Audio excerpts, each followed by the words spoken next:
கங்கை நதி போல் புண்ணிய நதியாம் பம்பையில் நீராடி சங்கரன் மகனை கும்பிடுவார் சஞ்சலம் இன்றி ஏறிடுவார்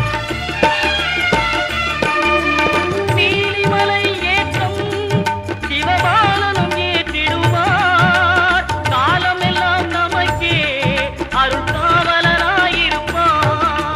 தேகபலம் தா பாதபலம் தா தேகபலம் தா பாதபலம் தா தேகபலம் தாயின்